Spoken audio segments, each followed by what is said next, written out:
Hi, இப்போ நாம என்ன பார்க்க போறோம் அப்படினு பார்த்தனா the mechanism of the urine formations பார்க்க போறோம். ஓகேவா? யூரின் வந்து எப்படி ஃபார்ம் ஆகுது அப்படிங்கறத பார்க்க போறோம். நமக்கு யூரின் எப்படி ஃபார்ம் ஆகுது அப்படினு பாத்தீங்கன்னா அமினோ ஆசிட்ஸ் வந்து பிரேக் டவுன் ஆகும். அமினோ ஆசிட்ஸ் வந்து பிரேக் டவுன் ஆகும்போது நமக்கு கிடைக்கிறது வந்து பாத்தீங்கன்னா என்ன அப்படினு பார்த்தனா நைட்ரோஜினியஸ் வேஸ்ட் ப்ராடக்ட்ஸ் வந்து கிடைக்கும். இந்த நைட்ரோஜினியஸ் வேஸ்ட் ப்ராடக்ட்ஸ் லிவர்ல ஓகேவா லிவர்ல வந்து பார்த்தனுச்சுக்கோ நமக்கு இந்த ஆர்த்தனின் சைக்கிள் அப்படிங்கிற ப்ராசஸ் மூலமா நமக்கு வந்து யூரியா வந்து ஃபார்ம் பண்ணுது. ஓகேவா இதுதான் வந்து பார்த்தனா ஃபார்மேஷன் ஆஃப் யூரின் அப்படின்னு சொல்லுவோம். என்ன சொல்லுவோம்? ஃபார்மேஷன் ஆஃப் யூரின் அப்படின்னு சொல்லுவோம். இல்ல ஃபர்ஸ்ட் வந்து நமக்கு வந்து குளுட்டாமின் இந்த மைட்டோகாண்ட்ரியாவில் வந்து பார்த்தீங்கன்னா இந்த குளுட்டாமின் வந்து என்னவா ஃபார்ம் ஆகும் அப்படின்னு பார்த்தீங்கன்னா அமோனியாவா ஃபார்ம் ஆகும். இந்த அமோனியா வந்து பார்த்தீங்கன்னா கார்பாக்சி அமில் பாஸ்பேட்டா ஃபார்ம் ஆகும். இந்த கார்பாக்சமைல் பாஸ்பேட் அப்படிங்கிறது வந்து பார்த்தா நமக்கு சிட்ருலினா நமக்கு வந்து ஃபார்ம் ஆகும். ஓகேவா ஃபர்ஸ்ட் வந்து நமக்கு வந்து என்ன அப்படின்னு பார்த்தா குளுட்டாமின். இந்த குளுட்டாமின்ல இருந்து நமக்கு வந்து என்ன ஃபார்ம் ஆகுது? நமக்கு வந்து அமோனியா வந்து ஃபார்ம் ஆகுது. இந்த அமோனியாவுல வந்து பார்த்தா நமக்கு இந்த கார்பாக்சமைல் பாஸ்பேட் வந்து பார்த்தா ஃபார்ம் ஆகும். இந்த கார்பாக்சமைல் பாஸ்பேட்ல இருந்து நமக்கு வந்து என்ன ஃபார்ம் ஆகுது? சிட்ருலின் வந்து ஃபார்ம் ஆகும். என்ன ஃபார்ம் ஆகும்? சிட்ருலின் வந்து ஃபார்ம் ஆகும். இந்த சிட்ருலின்ல இருந்து மறுபடியும் சிட்ருலின் தென் ஆர்ஜினோ சக்னிகேட்ஸ் வந்து ஃபார்ம் ஆகுது. என்ன ஃபார்ம் ஆகுது? ஆர்ஜினோ சக்னிகேட் வந்து ஃபார்ம் ஆகுது. இந்த ஆர்ஜினோ சக்னிகேட்ல இருந்து நமக்கு என்ன வெளியேறுது அப்படின்னு பார்த்தா ஃபியூமரேட் வந்து வெளியேறுது. என்ன வெளியேறிடும்? ஃபியூமரேட்ஸ் வந்து வெளியேறுது. இப்ப ஃபியூமரேட்ஸ் வந்து நமக்கு வந்து வெளியேறும்போது நமக்கு என்ன கிடைக்கும் அப்படின்னு பார்த்தா ஆர்ஜினைன் வந்து கிடைக்கும். என்ன கிடைக்கும்? ஆர்ஜினைன் வந்து கிடைக்கும். இந்த ஆர்ஜினைன் வந்து இந்த செல்லுடைய சைட்டோபிளாசத்துல நமக்கு யூரியாவை ரிமூவ் பண்ணிட்டு உனக்கு எதை கொடுக்கும் அப்படின்னு பார்த்தீங்கன்னா ஆர்னித்தினை கொடுக்கும். என்ன கொடுக்கும்? ஆர்னித்தினை கொடுக்கும். தென் ஆர்னித்தின் இந்த ஆர்னித்தின் வந்து பார்த்தீங்கன்னா நமக்கு எதை ஃபார்ம் பண்ணும் அப்படின்னு பார்த்தீங்கன்னா சிட்ருலினை வந்து ஃபார்ம் பண்ணும். ஓகேவா இதை நம்ம வந்து நமக்கு வந்து ஆர்த்தனின் சைக்கிள் அப்படின்னு சொல்லுவோம். என்ன சொல்லுவோம்? ஆர்த்தனின் சைக்கிள் அப்படின்னு சொல்லுவோம். ஓகேவா next we go to see the எப்படி நெப்ரான்ல வந்து நமக்கு வந்து யூரின் வந்து ஃபார்மேஷன் ஆகுது அப்படிங்கறத பார்க்க போறோம். இப்போ நமக்கு வந்து நெப்ரான் அப்படினா நமக்கு வந்து குளோமருலஸ் அப்படிங்கிறது நமக்கு கொஞ்சம் தெளிவா தெரியும். ஓகேவா இப்போ குளோமருலஸ் அப்படிங்கிறது இந்த ஏரியாவை தான் நம்ம வந்து குளோமருலஸ் அப்படின்னு சொல்லுவோம். இந்த குளோமருலஸ்ல வந்து பார்த்தா இந்த ரீனல் ஆர்டரிஸ்ல வந்து பார்த்தா தி afferent arteries இருக்கும். அதே மாதிரி இங்க வந்து பார்த்தா ball of capillaries வந்து இருக்கும். இந்த ஏரியாவை நம்ம வந்து குளோமருலஸ் அப்படி நம்ம சொல்லுவோம். இப்போ இந்த குளோமருலஸ்ல एक्चुअली நமக்கு வந்து blood வந்து இதே மாதிரி உள்ளுக்குள்ள வரும். உள்ளுக்குள்ள வரக்கூடிய bloodல இருந்து நமக்கு வந்து ஃபர்ஸ்ட் நமக்கு வந்து யூரின் ஃபார்மேஷன்ல வந்து நமக்கு வந்து ஒரு 3 ஸ்டெப்ஸ் வந்து இருக்கு. என்னென்ன அப்படின்னு பார்த்தா குளோமருலர் ஃபில்ட்ரேஷன் அப்படின்னு சொல்லுவோம். என்ன சொல்லுவோம்? குளோமருலர் ஃபில்ட்ரேஷன் சொல்லுவோம். அதே மாதிரி செகண்ட் process வந்து பார்த்தா டியூபுலர் செக்ரீஷன் டியூபுலர் ரீஅப்சார்ப்ஷன் சொல்லுவோம். என்ன சொல்லுவோம்? டியூபுலர் ரீஅப்சார்ப்ஷன் சொல்லுவோம். அடுத்து தேர்ட் process வந்து பார்த்தா டியூபுலர் செக்ரீஷன் சொல்லுவோம். என்ன சொல்லுவோம்? டியூபுலர் செக்ரீஷன் சொல்லுவோம். ஓகேவா இப்போ நம்ம ஃபர்ஸ்ட் process இந்த குளோமருலர் ஃபில்ட்ரேஷனை தான் பார்க்க போறோம். ஓகேவா ஃபர்ஸ்ட் process என்ன process? குளோமருலர் ஃபில்ட்ரேஷன் அப்படிங்கிற process தான் பார்க்க போறோம். இப்போ நமக்கு வந்து உள்ளுக்குள்ள வந்து blood வருதுல்ல இந்த bloodல வந்து என்னென்ன காம்பனன்ட் வந்து இருக்கு அப்படின்னு பார்த்தீங்கன்னா உனக்கு வந்து ஹை அமௌண்ட் ஆஃப் வாட்டர் வந்து இருக்கும். அதே மாதிரியே கொலாய்டல் புரோட்டீன்ஸ் வந்து இருக்கும். என்ன இருக்கும்? கொலாய்டல் புரோட்டீன்ஸ் வந்து இருக்கும். அதே மாதிரியே சுகர்ஸ் வந்து இருக்கும். Sugar carbohydrate. அடுத்து வந்து பார்த்தீங்கன்னா சால்ட் இருக்கும். தென் வந்து பார்த்தீங்கன்னா உனக்கு நைட்ரோஜீனியஸ் வேஸ்ட் ப்ராடக்ட்ஸ் வந்து இருக்கும். என்ன இருக்கும்? நைட்ரோஜீனியஸ் வேஸ்ட் ப்ராடக்ட்ஸ் வந்து இருக்கும் உள்ளுக்குள்ள வரக்கூடிய bloodல. சரியா இப்போ உள்ளுக்குள்ள blood வந்துருச்சு. இப்போ எங்க வந்து ஃபில்டர் ஆக போகுது அப்படின்னு பார்த்தீங்கன்னா இந்த குளோமருலஸ்ல தான் நமக்கு வந்து ஃபில்டர் ஆக போகுது. சோ அப்ப இந்த குளோமருலஸோடைய கேரக்டர்ஸ் வந்து நமக்கு வந்து தெரியணும். இப்போ blood வந்து உள்ளுக்குள்ள வருதுல இத வந்து நாம என்ன சொல்லுவோம் அப்படின்னு பார்த்தீங்கன்னா afferent arteries அப்படின்னு சொல்லுவோம். என்ன சொல்லுவோம்? afferent arteries அப்படின்னு சொல்லுவோம். இந்த afferent arteries அப்படிங்கிறது நமக்கு வந்து எப்படி இருக்கும் அப்படின்னு பார்த்துச்சுக்கோ நமக்கு நல்ல வைடா இருக்கும். தென் இதுல வரக்கூடிய blood வந்து நல்லா ஃபோர்ஸ்டா நல்ல ஃபாஸ்ட் ஃபோர்ஸஸா வரும். ஓகேவா அதே மாதிரியே இதே மாதிரி வெளியே போகக்கூடிய அந்த blood vessels வந்து பாத்தீங்கன்னா எஃபரண்ட் ஆர்டரிஸ் அப்படின்னு சொல்லுவோம். இது எப்படி இருக்கும் அப்படின்னு பார்த்தீங்கன்னா நேராவா இருக்கும். இதுல வந்து பார்த்தீங்கன்னா ஃபோர்ஸஸ் வந்து கம்மியா தான் இருக்கும். ஃபோர்ஸஸ் வந்து பார்த்தீங்கன்னா நமக்கு லோவா தான் இருக்கும். ஓகேவா? இந்த blood vessels வந்து எப்படி இருக்கும்? நேராவா இருக்கும். நமக்கு வந்து பார்த்தீங்கன்னா போகக்கூடிய bloodோட ஃபோர்ஸஸ் வந்து லோவா தான் இருக்கும். ஓகேவா? சரி, ஓகே. அதே மாதிரி இதுல வந்து பார்த்தீங்கன்னா லார்ஜ் சர்ஃபேஸ் ஏரியா. நமக்கு வந்து குளோமர்லஸ் அப்படிங்கிறது லார்ஜ் சர்ஃபேஸ் ஏரியா. அதனால இங்க அல்ட்ரா ஃபில்ட்ரேஷன் நடக்கும். ஓகேவா? அதனால வந்து பார்த்தீங்கன்னா இத வந்து என்ன சொல்லுவாங்க அப்படின்னு பார்த்தீங்கன்னா அல்ட்ரா ஃபில்ட்ரேஷன் அப்படின்னு சொல்லுவோம். என்ன சொல்லுவோம்? அல்ட்ரா ஃபில்ட்ரேஷன் அப்படின்னு சொல்லுவோம். ஓகேவா? சரி, இங்க தான் வந்து பார்த்தா நமக்கு வந்து first step of the urine formation அப்படிங்கிறது நடக்குது. அதே மாதிரியே இந்த process அப்படிங்கிறது வந்து பார்த்தா it is a passive process. இது வந்து என்ன process? ஒரு passive process. இப்போ ஆக்சுவலா எப்படி வந்து நமக்கு யூரின் ஃபார்மேஷன் நடக்குது அப்படின்னு பாத்தீங்கன்னா இந்த குளோமர் ஃபில்ட்ரேஷன்ல இப்போ உள்ளுக்குள்ள blood வருதுல, இப்போ உள்ளுக்குள்ள வரக்கூடிய bloodல வந்து பாத்தீங்கன்னா வெச்சுக்கோ நமக்கு வந்து என்ன இருக்கு அப்படின்னு பாத்தீங்கன்னா ஃபோர்சஸ் வந்து இருக்கு. ஓகேவா? என்ன இருக்கு? ஃபோர்சஸ் வந்து இருக்கு. அதே மாதிரி நமக்கு வந்து பாத்தீங்கன்னா இந்த நெட்வொர்க் ஆஃப் கேபிலரிஸ் வந்து பாத்தீங்கன்னா நமக்கு it's permeable only water and small molecules மட்டும் தான் பெர்மியபிள் பண்ணும். அதே மாதிரி வந்து பாத்தீங்கன்னா நமக்கு வந்து 5 நானோமீட்டர்ஸ்க்கு மேல இருக்கக்கூடிய சப்ஸ்டன்ஸ் வந்து என்ன பண்ணாது? Not permitted. ஓகேவா? சரி, இப்போ blood வந்து இப்படி உள்ளுக்குள்ள வருது. அப்ப உள்ளுக்குள்ள வரும்போது வந்து பாத்தீங்கன்னா இந்த ஃபோர்சஸ் வந்து இருக்குல்ல, இந்த ஃபோர்சஸ் வந்து பாத்தீங்கன்னா நமக்கு வந்து ஒரு பிரஷரை வந்து பாத்தீங்கன்னா கிரியேட் பண்ணுது. இந்த பிரஷருக்கு நேம் என்ன அப்படின்னு பாத்தீங்கன்னா குளோமர்லர் ஹைட்ரோஸ்டாட்டிக் பிரஷர் அப்படின்னு பேர். இந்த பிரஷருக்கு நேம் என்ன? குளோமர்லர் ஹைட்ரோஸ்டாட்டிக் பிரஷர் அப்படின்னு பேர். குளோமர்லர் ஹைட்ரோஸ்டாட்டிக் பிரஷர். உள்ளுக்குள்ள வரக்கூடிய பிரஷர் வந்து எவ்வளவு? 55. ஓகேவா? இப்ப இந்த bloodல வரக்கூடிய இந்த blood வருதுல, இந்த குளோமர்லஸ் வரக்கூடிய பிரஷர் வந்து பார்த்தா குளோமர்லர் ஹைட்ரோஸ்டாட்டிக் பிரஷர் எவ்வளவு? 55. இப்போ இந்த பிரஷருக்கு ஆப்போசிட்டா நமக்கு வந்து என்ன ஆகுது அப்படின்னு பாத்துக்கோ, நமக்கு வந்து 2 பிரஷர்ஸ் வந்து ஃபார்ம் ஆகுது. எங்க இருந்து அப்படின்னு பார்த்தா இந்த bloodல இருக்கக்கூடிய பிளாஸ்மா புரோட்டீன்ஸ் இருக்குல்ல, இந்த பிளாஸ்மா புரோட்டீன்ஸ்ல இருந்து நமக்கு ஆப்போசிட்ஸா நமக்கு வந்து 2 ஃபோர்சஸ் வந்து ஃபார்ம் ஆகுது. என்னென்ன ஃபோர்சஸ் அப்படின்னு பார்த்தீங்கன்னா கொலாய்டல். ஓகேவா? என்ன ஃபோர்சஸ் அப்படின்னு பார்த்தீங்கன்னா கொலாய்டல் ஆஸ்மாட்டிக் பிரஷர் எவ்வளவு? நமக்கு வந்து 30.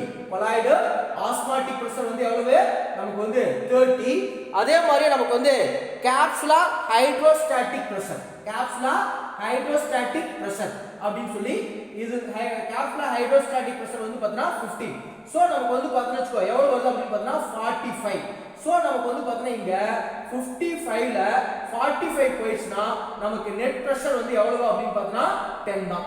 இந்த நெட் அமௌண்ட், இந்த நெட் பிரஷர் 10ல தான் வந்து பார்த்தீங்கன்னா நமக்கு இங்க வந்து ஒரு அல்ட்ரா ஃபில்ட்ரேஷன் அப்படிங்கறதே நமக்கு வந்து பார்த்தீங்கன்னா வெச்சுக்கோ நடக்குது அப்படின்னு சொல்லி சொல்றாங்க. ஓகேவா?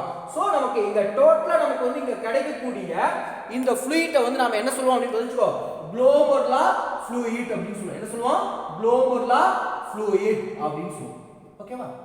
This was the glomerular filtration. Glomerular filtration. நீங்க என்ன பண்ணணும் அப்படி பார்த்தா உள்ளுக்குள்ள வரக்கூடிய bloodல என்னென்ன காம்பவுண்ட் வந்து இருக்குதுன்னு பாத்துக்கணும். அடுத்து வந்து பாத்தீங்கன்னா நமக்கு வந்து இந்த குளோமர்லஸ் இருக்குல்ல, இந்த குளோமர்லஸ் உடைய கேரக்டர்ஸ் என்னென்னங்கறத பாத்துக்கணும். இதுதான் வந்து பாத்தீங்கன்னா ஃபர்ஸ்ட் விஷயம். ஓகேவா? அடுத்து வந்து நாம என்ன பார்க்கணும் அப்படின்னு பார்த்தா இந்த டியூபுலர் ரீஅப்சார்ப்ஷன் பார்க்கணும். Tubular reabsorption.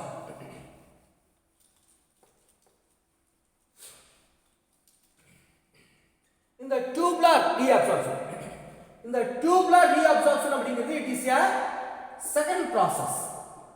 என்ன? இந்த டியூபுலர் ரீஅப்சார்ப்ஷன்ங்கிறது செகண்ட் process. நமக்கு டோட்டலா வந்து பாத்தீங்கன்னா எவ்வளவு இந்த குளோமர்லர் ஃபில்ட்ரேட் அப்படிங்கிறது 1 மினிட்ஸ்க்கு வந்து பாத்தீங்கன்னா 120 ல இருந்து 125 ml வந்து ஃபார்ம் ஆகுது. சோ அப்ப வந்து பாத்தீங்கன்னா 1 டேக்கு 24 ஹவர்ஸ்க்கு 180 லிட்டர்ஸ் வந்து ஃபார்ம் ஆகுது. பட் ஆனா நம்ம எக்ஸ்பெக்ட் பண்ணக்கூடிய யூரினோட லெவல் அப்படின்னு பாத்தீங்கன்னா நமக்கு 1.5 தான். சோ அப்ப வந்து டோட்டலி நமக்கு வந்து 99% நமக்கு எது நடக்குது? ரீஅப்சார்ப்ஷன் தான் நடக்குது. ஓகேவா? அப்ப வந்து பாத்தீங்கன்னா எல்லா சப்ஸ்டன்ஸையும் ரீஅப்சார்ப்ஷன் பண்ணுது இல்ல, அதனால இந்த அப்சார்ப்ஷனை வந்து நாம என்ன சொல்றோம்னா செலக்டிவ்லி ரீஅப்சார்ப்ஷன் சொல்றோம். என்ன சொல்றோம்? செலக்டிவ்லி ரீஅப்சார்ப்ஷன் சொல்றோம். ஓகேவா? சரி, ஓகே. இந்த செலக்டிவ்லி ரீஅப்சார்ப்ஷன்ல நமக்கு வந்து பார்த்தீங்கன்னா எந்த மாதிரியான ப்ராசஸ் மூலமா நமக்கு வந்து ரீஅப்சார்ப்ஷன் நடக்குது அப்படின்னு பார்த்தோம்னா நமக்கு வந்து ஒரு 4 ப்ராசஸ் மூலமா நடக்குது. ஃபர்ஸ்ட் வந்து பார்த்தீங்கன்னா ஆக்டிவ் ப்ராசஸ், அடுத்து வந்து பார்த்தீங்கன்னா பாசிவ் ப்ராசஸ், அடுத்து தேர்ட் வந்து பார்த்தீங்கன்னா நமக்கு டிஃப்யூஷன், தேர்ட் வந்து என்ன டிஃப்யூஷன், அடுத்து ஃபோர்த் ஒன் வந்து பார்த்தீங்கன்னா ஆஸ்மாசிஸ். ஓகேவா? இந்த 4 ப்ராசஸ் மூலமா தான் இந்த செலக்டிவ் ரீஅப்சார்ப்ஷன்ங்கற ப்ராசஸ் வந்து நடக்குது. இங்க பாருங்க நமக்கு வந்து அந்த குளோமரால் ஃபில்ட்ரேட் அப்படிங்கிறது வந்து பார்த்தீங்கன்னா நமக்கு 1 மினிட்ஸ்க்கு வந்து எவ்வளவு நடக்குது அப்படின்னு பார்த்தீங்கன்னா 120 ல இருந்து 125 ml வந்து கிடைக்குது. ஓகேவா? பட் ஆனா நம்ம பாடியில இருக்குது எவ்வளவு 7 லிட்டர் தான் blood. இதே வந்து பார்த்தீங்கன்னா 1 டேக்கு அப்படிங்கும்போது பார்த்தீங்கன்னா 180 லிட்டர்ஸ் கிடைச்சிருது. பட் யூரின் வந்து நம்ம வந்து 1.5 லிட்டர்ஸ் மட்டும் தான் நம்ம வந்து வெளியேற்றோம். ஸோ நமக்கு 99% வந்து நம்ம வந்து என்ன பண்றோம் அப்படின்னா ரீஅப்சார்ப்ஷன் தான் பண்றோம். ஸோ இந்த ப்ராசஸ் வந்து நம்ம என்ன சொல்றோம் அப்படின்னா செலக்டிவ்லி ரீஅப்சார்ப்ஷன் சொல்றோம். அதான் டியூபுலர் ரீஅப்சார்ப்ஷன் சொல்றோம். இந்த ப்ராசஸ் எது மூலமா நடக்குது அப்படின்னு பார்த்தீங்கன்னா active process, passive process, diffusion, osmosis அப்படிங்கிற ப்ராசஸ் மூலமா நடக்குது. ஸோ இங்க டியூபுலர் ரீஅப்சார்ப்ஷன் அப்படிங்கும்போது நாம என்ன பண்ணிக்கணும் அப்படின்னு பார்த்தோம்னு நமக்கு இந்த ரீனல் டியூபிள்ஸ் வந்து இருந்து பாருங்க. இந்த ரீனல் டியூபிள்ஸ், இந்த ரீனல் டியூபிள்ஸ்ல வந்து பார்த்தீங்கன்னா எந்தெந்த பிளேஸ்ல என்னென்ன சப்ஸ்டன்ஸ் வந்து ரீஅப்சார்ப்ஷன் ஆகுது அப்படிங்கறத நம்ம பார்க்கணும். ஓகேவா? First we go to see the proximal convoluted tubules. ஓகேவா? நமக்கு வந்து இந்த ரீனல் டியூபிள்ஸ் அப்படினு பார்த்தா என்னென்ன டியூபிள்ஸ் இருக்கு? proximal convoluted tubules இருக்கு, Hen's loop இருக்கு, அதே மாதிரி distal convoluted tubules இருக்கு, அடுத்து வந்து பார்த்தா collecting ducts இருக்கு. First we go to see the proximal convoluted tubules, அடுத்து Hen's loops, அடுத்து வந்து பார்த்தா distal convoluted tubules, அடுத்து வந்து பார்த்தா நமக்கு collecting ducts. ஓகேவா? அடுத்து வந்து என்ன collecting ducts. இப்போ proximal convoluted tubulesல நமக்கு என்னென்ன ரீஅப்சார்ப்ஷன் ஆகும் அப்படின்னு பார்த்தா குளுக்கோஸ், ஓகேவா? அதே மாதிரியே sodium, lactate, urea and uric acids, water, ஓகேவா? தென் அமினோ ஆசிட்ஸ், இதெல்லாம் நமக்கு வந்து ரீஅப்சார்ப்ஷன் ஆகும். ஓகேவா? இதுல வந்து அமோனியா வந்து பார்த்தா சோடியம் பொட்டாசியம் பம்ப் மூலமா நமக்கு வந்து ஆக்டிவ் ப்ராசஸ்ல என்ன ஆகுது நமக்கு வந்து ரீஅப்சார்ப்ஷன் ஆகுது. அதே மாதிரி நமக்கு வந்து a small amount of urea and uric acids வந்து என்ன ஆகுது நமக்கு ரீஅப்சார்ப்ஷன் ஆகுதுன்னு சொல்றாங்க. ஓகேவா? அதே மாதிரி நமக்கு வந்து Hen's loop அப்படினு பார்த்தோம்னா இங்க Hen's loopsல வந்து பாத்தீங்கன்னா வெச்சுக்கோ இது வந்து descending limbs, இது வந்து பார்த்தா அசெண்டிங் limbs. இது வந்து பார்த்தா descending limb, இது வந்து ascending limbs. நமக்கு descending limbsல இங்க என்ன இருக்குது? aquaporins வந்து இருக்கு. ஆனால் இட்ஸ் பர்மிட் only water, வாட்டரை மட்டும் தான் பர்மிட் பண்ணும். இந்த சோடியம் குளோரைடு நாட் பர்மிட்டட். ஓகேவா? அதே மாதிரி இங்க வந்து பார்த்தா aquaporins வந்து ஆப்ஷன்ஸ். ஓகேவா? aquaporins வந்து இருக்காது. ஆனா இது வந்து பார்த்தா சொல்யூட்டை மட்டும் தான் பர்மிட் பண்ணும், வாட்டரை வந்து என்ன பண்ணாது பர்மிட் பண்ணாது. ஓகேவா? சோ இங்க வந்து வாட்டர் வந்து லாஸ் ஆகுது. தென் வந்து பார்த்தா சோடியம் அண்ட் குளோரைடு வந்து கான்சென்ட்ரேஷன் நடக்குது. சோடியம் அண்ட் குளோரைடு வந்து என்ன ஆகுது நமக்கு வந்து இங்க வந்து கான்சென்ட்ரேஷன் நடக்குது. ஓகேவா? Next we go to see the distal convoluted tubules. ஓகேவா? distal convoluted tubules, distal convoluted tubulesல இங்க என்னென்ன ரீஅப்சார்ப்ஷன் நடக்குது அப்படினு பாத்தீங்கன்னா நமக்கு வந்து வாட்டர், ஓகேவா? என்னென்ன ரீஅப்சார்ப்ஷன் ஆகுது? வாட்டர் வந்து ரீஅப்சார்ப்ஷன் ஆகுது. அதே மாதிரியே பைகார்பனேட் நமக்கு ரீஅப்சார்ப்ஷன் ஆகுது. அடுத்து வந்து பார்த்தா நமக்கு வந்து பொட்டாசியம் வந்து செக்ரீஷன் ஆகுது. என்ன ஆகுது? பொட்டாசியம் வந்து செக்ரீஷன் ஆகுது. இப்போ நமக்கு வந்து இந்த பொட்டாசியம் வந்து ஏன் செக்ரீஷன் ஆகுது அப்படின்னு பார்த்தா இங்க வந்து சோடியம் பொட்டாசியம் வந்து மெயின்டெனன்ஸா இருக்கணும். ஓகேவா? ஒரு ஹோமோஸ்டாட்டிஸ் ஸ்டேஜஸ்ல வந்து இருக்கணும். அதனால நமக்கு வந்து பொட்டாசியம் வந்து செக்ரீஷன் ஆகுது. இப்போ நமக்கு பயோகார்பனேட் வந்து ரீஅப்சார்ப்ஷன் ஆகிறதுனால தான் இங்க வந்து பாத்தீங்கன்னா blood pH வந்து என்ன ஆகுது அப்படினு பார்த்தா மெயின்டெனன்ஸ் ஆகுது. என்ன ஆகுது? blood pH வந்து பார்த்தா மெயின்டெனன்ஸ் ஆகுது. சோ இங்க distal convoluted tubeல நமக்கு ரீஅப்சார்ப்ஷன் எல்லாமே வந்து பாத்தீங்கன்னா நம்மளுடைய பாடிக்கு வந்து எது தேவை, பாடி நீட்ஸை வச்சு தான் இங்க வந்து ரீஅப்சார்ப்ஷன் ஆகுது. இது எல்லாத்தையும் நமக்கு வந்து ரெகுலேட் பண்றது யாரு அப்படின்னு பாத்தீங்கன்னா ஹார்மோன்ஸ். இங்க எல்லாத்தையும் நமக்கு வந்து ரெகுலேட் பண்றது யாரு? ஹார்மோன்ஸ் தான் இங்க வந்து பாத்தீங்கன்னா ரெகுலேட் பண்ணுது. Next we go to see the collecting ducts. Collecting டக்ட்ல வந்து பாத்தீங்கன்னா உங்களுக்கு வந்து இங்க வந்து அக்வாபோரின்ஸ் வந்து இருக்கு. என்ன இருக்கு? கலெக்டிங் டக்ட்ஸ்ல வந்து என்ன இருக்கு? அக்வாபோரின்ஸ் வந்து இருக்கு. அக்வாபோரின்ஸ் இருக்கனால நமக்கு வந்து பாத்தீங்கன்னா வாட்டர் வந்து என்ன ஆகும்? ரீஅப்சார்ப்ஷன் ஆகும். அதே மாதிரியே சோடியம் வந்து ரீஅப்சார்ப்ஷன் ஆகுது. அதே மாதிரியே நமக்கு வந்து பொட்டாசியம் வந்து என்ன ஆகுது அப்படின்னு பார்த்தீங்கன்னா செக்ரீஷன் வந்து ஆகுது. ஸோ இங்க வந்து பார்த்தீங்கன்னா நமக்கு நார்மலா இருக்கக்கூடியதோட வந்து பார்த்தீங்கன்னா the 4 amount of higher ஒரு ஹைப்பர்டோனிக் யூரின் வந்து என்ன ஆகுது அப்படின்னு பார்த்தீங்கன்னா இங்க வந்து ஃபார்ம் ஆகுது. என்ன ஆகுது?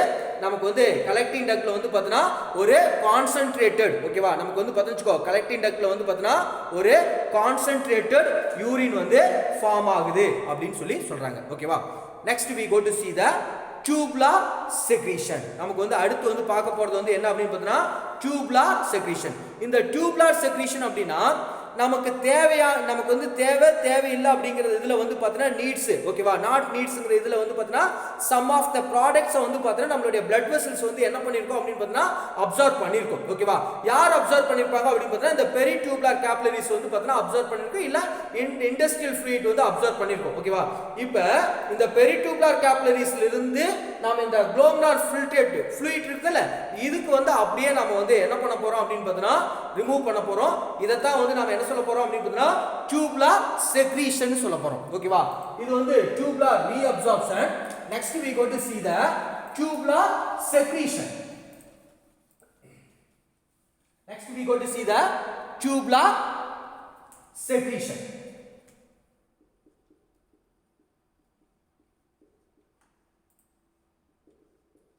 In the tubular secretion அப்படிங்கிறது என்ன அப்படின்னு பார்த்தனா நமக்கு peritubular capillaries, peritubular capillaries, இந்த peritubular capillaries இருந்து இந்த tubular fluid இருக்கு பாருங்க, நமக்கு வந்து நெப்ரான்குள்ள இருக்கக்கூடிய fluid இருக்குல்ல, அந்த fluid தான் நம்ம வந்து பார்த்தா tubular fluid அப்படினு சொல்றோம். என்ன சொல்றோம்? tubular fluid அப்படினு சொல்றோம். சோ இந்த fluid வந்து என்னென்ன போகுது அப்படினு பாத்தீங்கன்னா நமக்கு ஹைட்ரஜன், ஓகேவா, பொட்டாசியம், அமோனியா, கிரெட்டனைட், ஓகேவா, ஹைட்ரஜன், பொட்டாசியம், அடுத்து வந்து பார்த்தீங்கன்னா வெச்சுக்கோ ammonia, creatinine and organic acids. Organic acids வந்து நமக்கு வந்து போகுது. ஓகேவா. அதே மாதிரி நமக்கு வந்து பார்த்தீங்கன்னா யூரியா அண்ட் சால்ட்ஸ் இதுவே வந்து பார்த்தீங்கன்னா நமக்கு பெரிடியூபுலர் கேப்லரிஸ்ல இருந்து நமக்கு எங்க போகும் அப்படின்னு பார்த்துச்சுக்கோ டியூபுலர் ஃப்ளூயிட்க்கு வந்து போகும். எங்க போகும்? டியூபுலர் ஃப்ளூயிட்க்கு வந்து போகும். ஓகேவா. சோ இங்க இந்த ஹைட்ரஜன் அயன்ஸ் வந்து இருக்கு பாருங்க. இந்த ஹைட்ரஜன் அயன்ஸ் வந்து பார்த்தீங்கன்னா நம்ம டியூபுலர் ஃப்ளூயிட்ல வந்து நம்ம செக்ரீட் பண்ணும்போது நமக்கு வந்து இது என்ன பண்ணும் அப்படின்னு பார்த்துச்சுக்கோ நமக்கு ஒரு சோடியம் வந்து பார்த்துச்சுக்கோ என்ன பண்ணிக்கோ அப்படின்னு பார்த்தீங்கன்னா அப்சர்வ் பண்ணிக்கும். ஓகேவா. ஒவ்வொரு H+ அயன்ஸ் என்ன பண்ணிக்கும் அப்படின்னு பார்த்தீங்கன்னா ஒரு சோடியம் அயன்ஸ் வந்து என்ன பண்ணிக்கும் அப்படின்னு பார்த்தீங்கன்னா அப்சர்வ் பண்ணிக்குது. ஓகேவா. என்ன பண்ணிக்குது?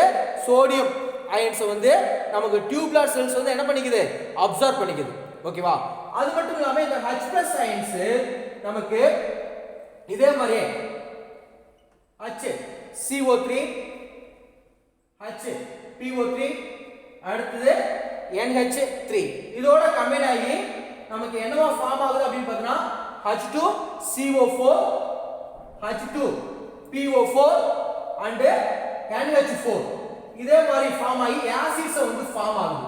சோ நமக்கு வந்து பார்த்தீங்கன்னா இந்த ஹைட்ரஜனை வந்து பார்த்தீங்கச்சுக்கோ ஃப்ளூயிட்ல என்ன பண்ணிக்கிறாங்க? ஃபிக்ஸ் பண்ணிக்கிறாங்க. அதே மாதிரியே the reabsorption of the hydrogen is prevented. நமக்கு வந்து இந்த ஹைட்ரஜனை வந்து மறுபடியும் ரீஅப்சார்ப்ஷன் பண்றது வந்து என்ன பண்ணிடுறாங்க? என்ன பண்ணிடுது? prevented. ஓகேவா. தென் யூரியா அண்ட் சால்ட் வந்து பார்த்தா நமக்கு பெரிடியூபுலர் கேப்லரிஸ்ல இருந்து டியூபுலர் ஃப்ளூயிட்க்கு என்ன ஆகுது? நமக்கு வந்து செக்ரீஷன் ஆகுது. ஓகேவா. these were the tubular secretions. ஓகேவா. நமக்கு இந்த பெரிடியூபுலர் கேப்லரிஸ் நமக்கு வந்து நெப்ரான் வந்து பார்த்தோம். இப்போ நெப்ரான்ல வந்து பார்த்தீங்கன்னா ஹென்ஸ் லூப். இந்த ஹென்ஸ் லூப் வந்து பார்த்தீங்கன்னா நமக்கு இங்க எஃபரண்ட் ஆர்டரிஸ்ல இருந்து வந்த ஆர்டரிஸ் வந்து என்ன பண்ணிருக்கோம் அப்படின்னு பார்த்தீங்கன்னா நமக்கு இதே மாதிரி அரவுண்ட் பண்ணிருக்கோம். இந்த டியூபிள்ஸ் தான் நம்ம வந்து பெரிடியூபுலர் கேப்லரிஸ்னு சொன்னோம்.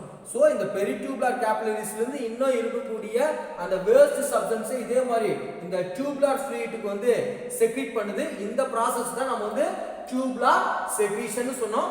என்னென்ன ப்ராடக்ட் வந்து செக்ரீட் பண்ணுது அப்படின்னு பார்த்தா H+ ions, K+ ions, NH4, பென்டனைன், organic acids, urea and salts இது எல்லாத்தையும் நமக்கு வந்து செக்ரீட் பண்ணுது.